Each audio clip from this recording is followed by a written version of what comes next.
This is Champion Trader Kevin Davey. What are 3 must-haves for successful algo trading? Let's find out.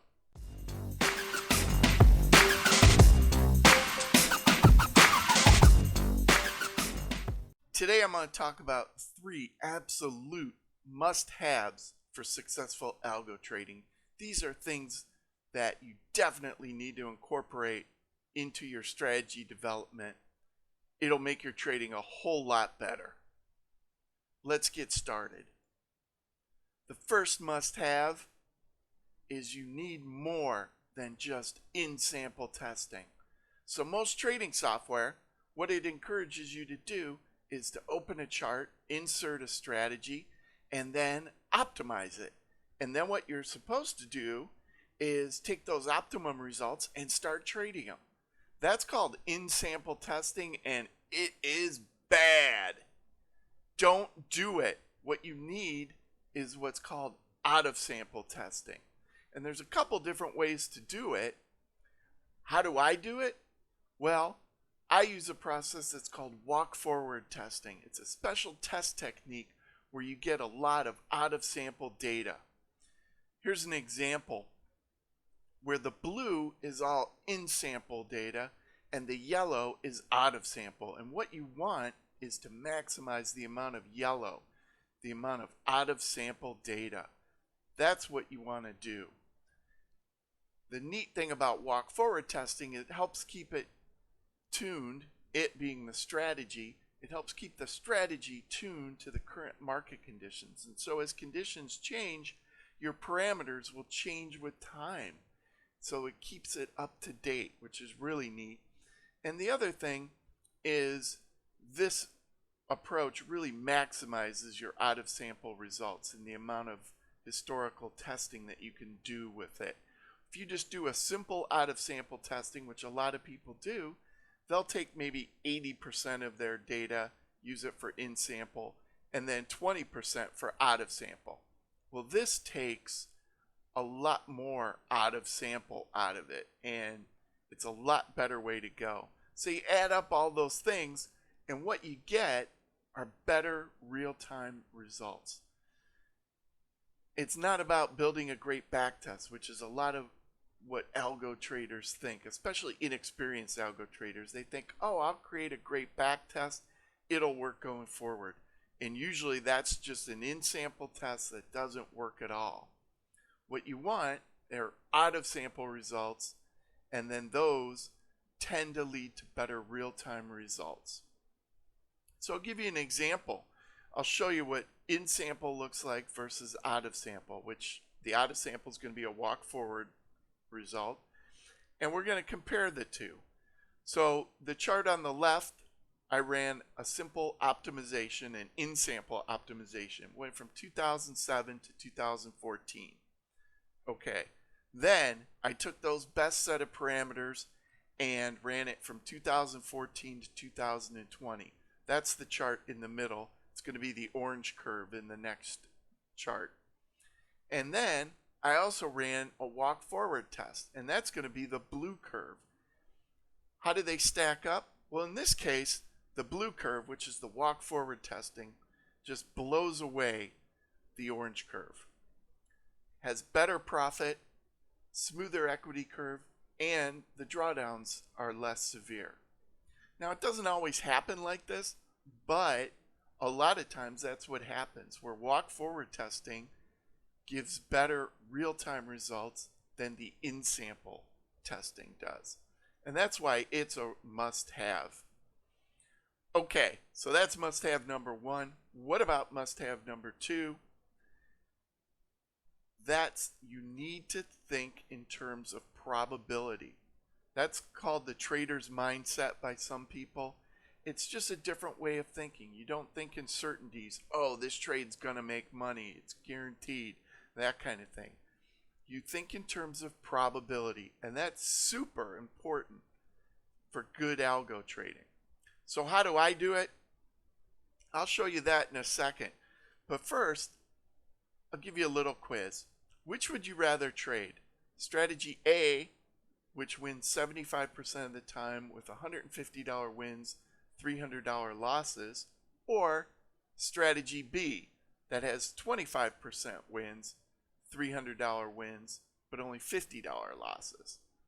Two quite different strategies. So pause this video, do whatever calculations you want to do, and then come back with an answer and start it up. I'll wait. Okay, I'm done waiting. I can't wait to see what people come up with here. Usually, people who take this, more people favor strategy B, probably because of the little losses. $50 losses, okay, that's kind of cool. But it only wins 25% of the time. So it's far from perfect. You could easily get a streak of 5 or even 10 losers in a row. And you got to ask yourself, are you really going to continue to trade this strategy with that many losers? So strategy B might be psychologically a little tough to trade. But when you just look at the math, when you look at the wins, the percent wins, and the average win and loss, well, guess what?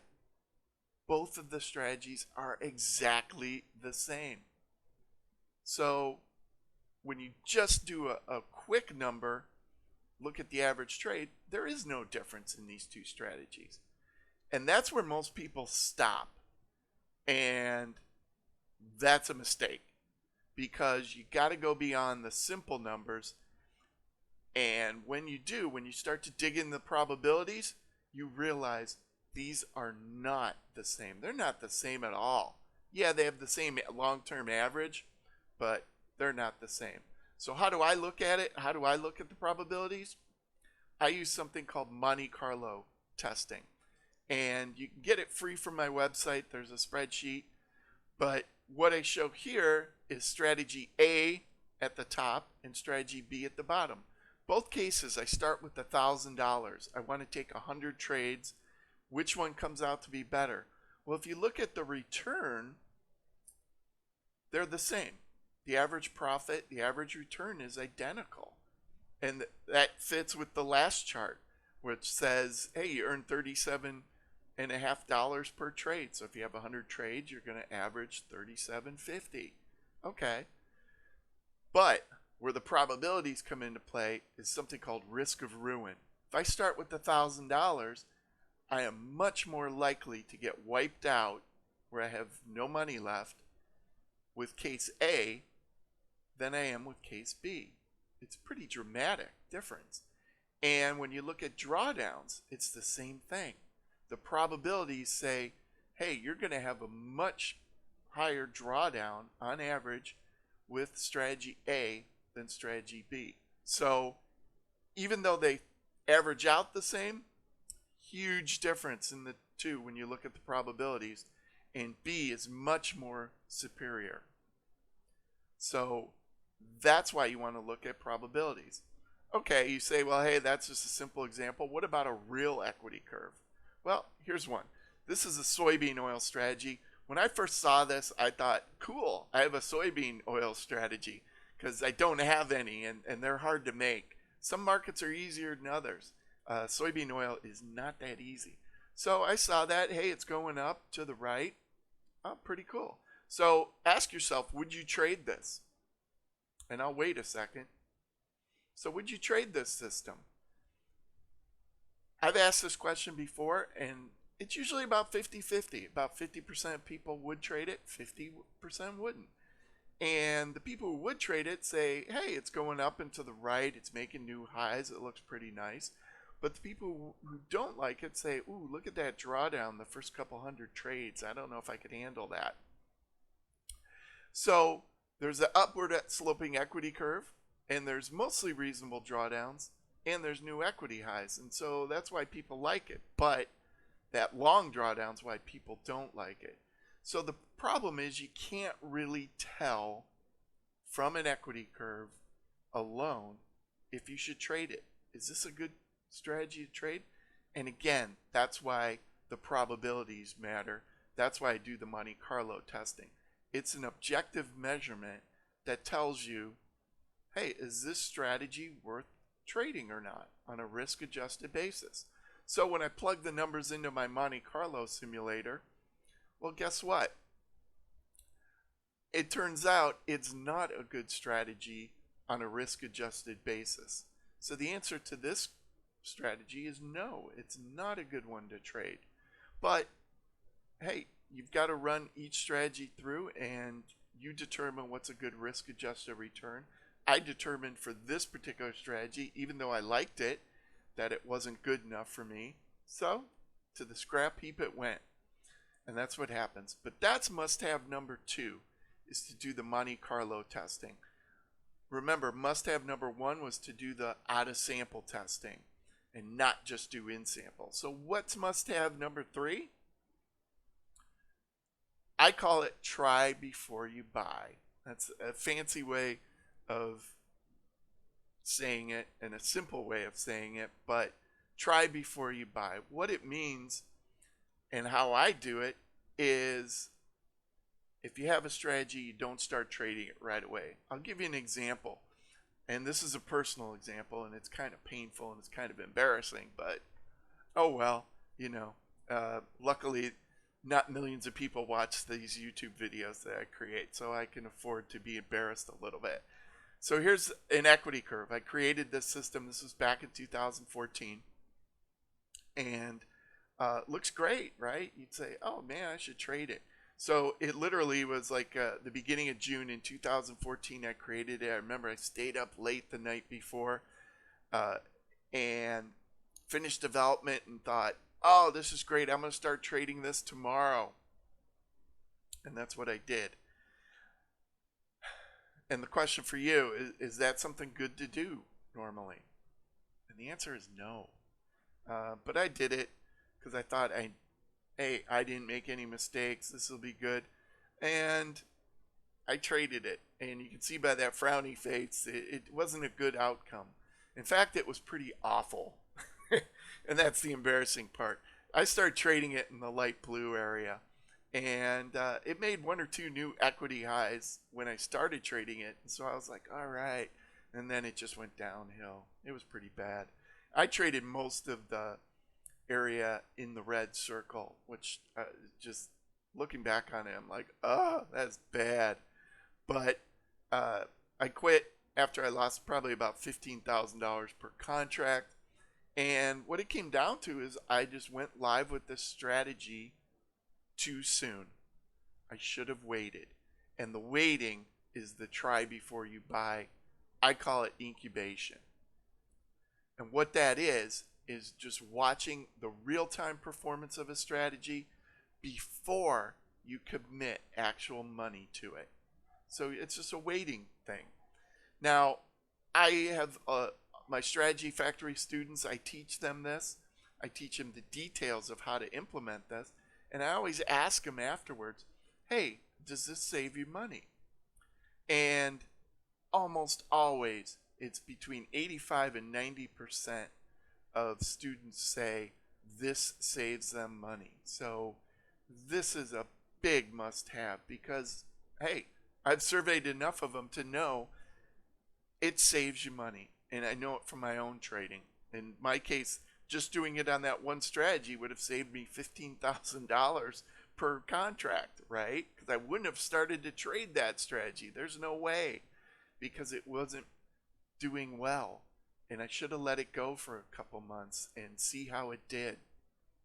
So that's a big mistake, and it's part of what I call the strategy development hamster wheel, where you spend all this effort and you do all this work and you never get anywhere.